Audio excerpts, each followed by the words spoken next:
లోక్సభలో ప్రియాంక గాంధీ మాట్లాడుతున్నారు, లైవ్ లో చూద్దాం। कि इस पूरे समय जब 1 घंटे के लिए चुन चुन कर भारतीय नागरिकों को मारा जा रहा था, इस पूरे समय उसे एक सुरक्षाकर्मी नहीं दिखा, एक सैनिक नहीं दिखा।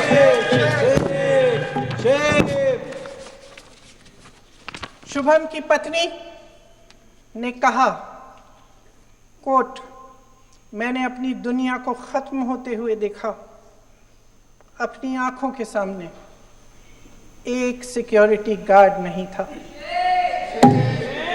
मैं ये कह सकती हूं कि देश ने, सरकार ने हमें वहां पे अनाथ छोड़ दिया था। सिक्योरिटी क्यों नहीं थी वहां पे एक सैनिक क्यों नहीं दिखा? क्या सरकार को मालूम नहीं था कि यहां रोज 1000 से 1500 पर्यटक जाते हैं?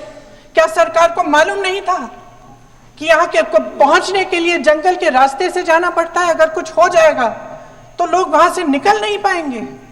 एक चिकित्सा का इंतजाम नहीं था, फर्स्ट एड का इंतजाम नहीं था, कोई इंतजाम नहीं था, ना सुरक्षा का ना फर्स्ट एड का। इन लोगों को भगवान भरोसे छोड़ दिया गया।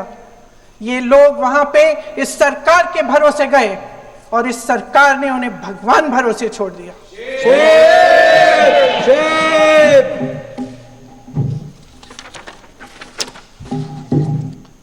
मैं पूछना चाहती हूं, ये किसकी जिम्मेदारी थी? इस देश के नागरिकों की सुरक्षा की जिम्मेदारी किसकी है? क्या इस देश के प्रधानमंत्री की नहीं है? क्या इस देश के गृह मंत्री की नहीं है? क्या इस देश के रक्षा मंत्री की नहीं है? क्या एनएसए की नहीं है? अध्यक्ष महोदय, पहलगाम हमले से सिर्फ 2 हफ्ते पहले हमारे गृह मंत्री महोदय जी कश्मीर गए थे। किस लिए गए थे? जो सुरक्षा की व्यवस्था है इसको देखने के लिए गए थे, इसको रिव्यू करने के लिए गए थे।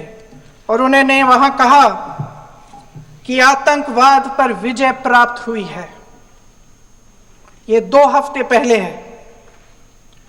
3 महीने बाद JNK के गवर्नर साहब एक आम इंटरव्यू में ऐसे ही चलते चलते कह देते हैं कि हाँ, बैसारन वैली में बहुत लापरवाही हुई और इसके लिए मैं जिम्मेदारी लेता हूं। ऐसे ही चलते चलते, और वो बात होती है, खत्म भी वहां होती है और वहीं खत्म हो जाती है। उनसे जिम्मेदारी ली भी नहीं जाती, कोई सवाल नहीं उठाता, कोई जवाब नहीं देता। अध्यक्ष महोदय,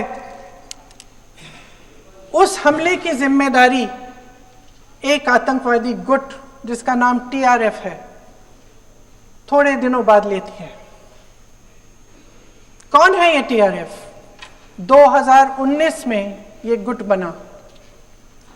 2020 में इसने कश्मीर में आतंकवाद का काम शुरू कर दिया।